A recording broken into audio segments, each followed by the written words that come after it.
Hello, nice people. How are you? Everything is okay? How the jazz been rescued? Galera, depois de um treinão massa para aumentar minha testo, melhorar minha disposição, melhorar minha capacidade de raciocínio lógico para a tomada de decisões cada vez mais assertivas, hoje eu tô empolgado, viu, pessoal? Notícia boa por aí. Eita, tem muita notícia boa para pacientes e para alunos. Mas ainda não podemos divulgar, porque infelizmente você sabe aquela mística, né? Mas vamos lá, vamos conversar um pouquinho. Gente, assunto delicado. Seu diagnóstico, em 95% dos casos, não tem utilidade clínica. E eu vou te explicar se você é médico, fisioterapeuta, profissional da saúde ou um paciente leigo, um seguidor leigo que não é da área da saúde. Diagnóstico precisa ter utilidade clínica e a explicação mais simples para isso é o exemplo do AVC. Se você começa a ter um AVC e para na emergência médica, eu preciso de um TC de crânio, eu preciso de uma ressonância para saber se seu AVC é isquêmico ou hemorrágico, para saber a área do seu AVC. Porque se o seu AVC for isquêmico, o anticoagulante vai salvar a sua vida, mas se ele for hemorrágico, o anticoagulante vai acelerar a sua morte. Portanto, o diagnóstico do tipo, do subtipo da área do AVC tem utilidade clínica porque muda o seu tratamento e o seu resultado final, né? Então, nas condições de dores musculoesqueléticas, nas condições de neuropatias periféricas, nas condições de, vamos dizer assim, dor crônica, né? Aquela dor que se perpetua por mais de 3 meses, incapacidade funcional, o seu diagnóstico não tem utilidade clínica e, pelo contrário, ainda gera uma cascata de efeitos negativos no seu tratamento, aumentando a ansiedade, aumentando a insônia, aumentando a preocupação, aumentando o estresse, né? Os níveis de cortisol, o desequilíbrio entre o hormônio adrenocorticotrófico liberado pela hipófise, pelas suprarrenais. Tudo isso coloca o seu organismo em extremo estresse. E aí eu vou divulgar agora uma foto de um paper divulgado e publicado em colaboração com Joe News, que é um dos maiores pesquisadores do planeta Terra em dor crônica, mostrando a biologia do processo de cronificação da dor, para você entender quimicamente que esse processo não é tão subjetivo como se parece. E o que eu quero que você entenda é que o seu contexto interfere brutalmente no seu tratamento, na sua percepção de sintoma, sua dor, sua neuropatia, sua alteração de sensibilidade, sua alteração de força, sua disposição, sua qualidade do sono. Todos eles têm um botão de liga-desliga, um botão de regulação de volume que pode ser amplificado ou reduzido de acordo com o contexto que você está inserido. Se for um contexto de extrema responsabilidade, se for um contexto de excesso de preocupação, se for um contexto de, por exemplo, falência de empresa, descobrir um roubo do seu próprio sócio na empresa, ou tem dificuldade em delegar atribuições no seu processo de trabalho, tem dificuldade em abrir mão do controle no seu processo do seio familiar, no seu processo dentro do seu relacionamento amoroso, do seu relacionamento amigável e por aí vai. Você está passando por um processo de luto constante, você está com pensamentos automáticos de que, caramba, será que eu vou morrer?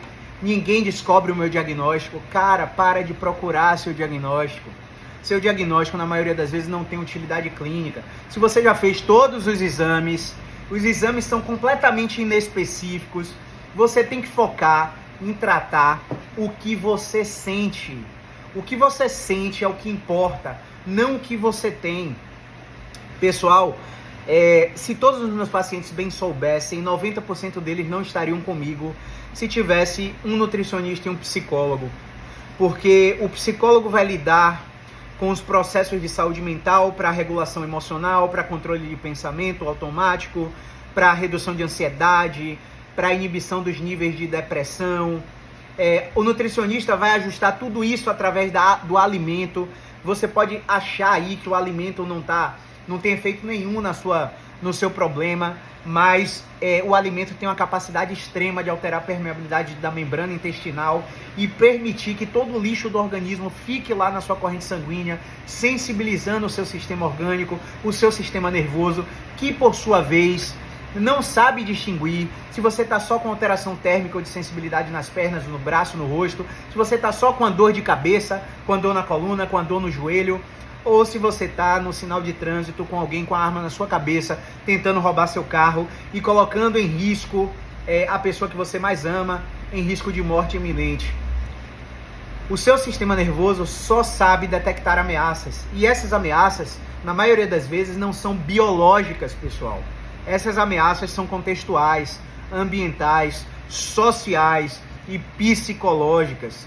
Em sua maior magnitude, a sua ameaça está detectada nessas esferas e não na esfera física por uma artrose, por uma hérnia de disco, por uma bursite, por uma tendinite, entende?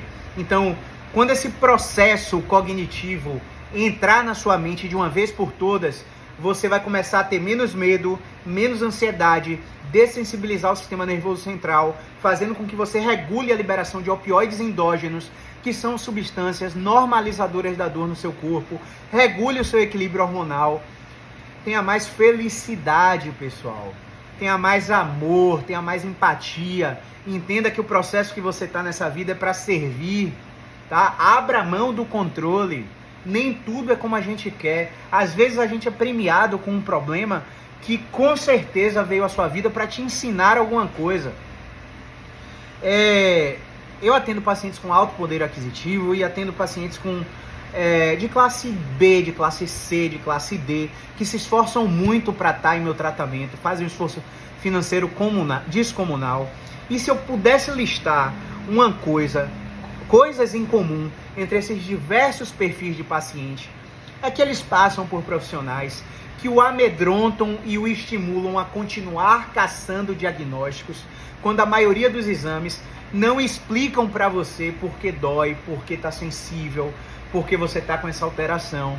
A maioria dos exames são bons e muito bons, tem precisão e acurácia diagnóstica para excluir condições graves, um câncer com a metástase, um tumor, uma tuberculose óssea, uma infecção, uma fratura, né, uma doença reumática sistêmica, né? Os exames são bons para isso, mas em nada te ajudam nas condições inespecíficas que são a maioria dos problemas que acontecem na área de dor musculoesquelética. Pessoal, eu tenho uma bisavó de 99 anos. Minha bisavó evoluiu com uma febre completamente inespecífica e não responsiva a diversas classes de antibióticos.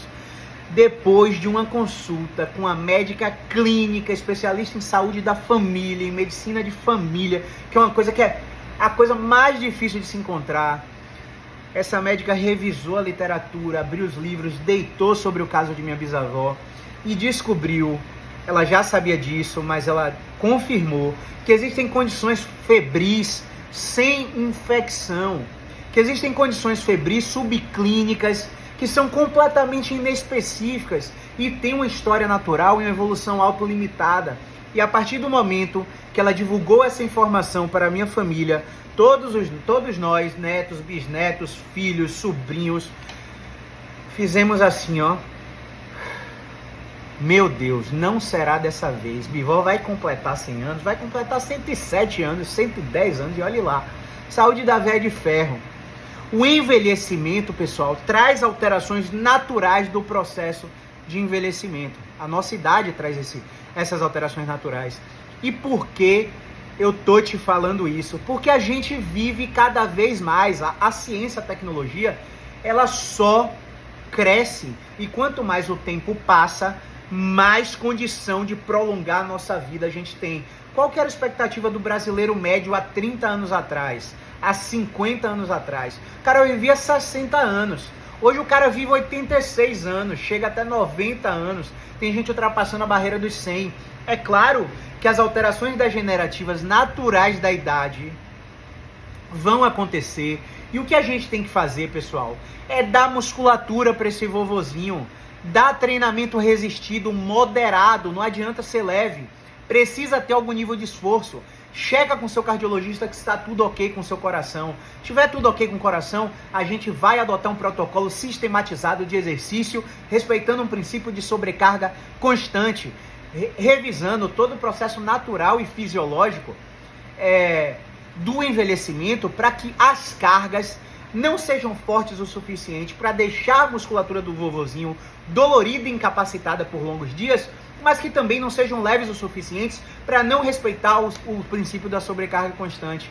Nesse protocolo, nós fisioterapeutas, educadores físicos, médicos, temos que rastrear nossas condutas, fazer o tracking, anotar exatamente a evolução dos exercícios dos nossos pacientes para que a gente respeite o processo de periodização, evoluindo apenas 10% por semana no seu volume.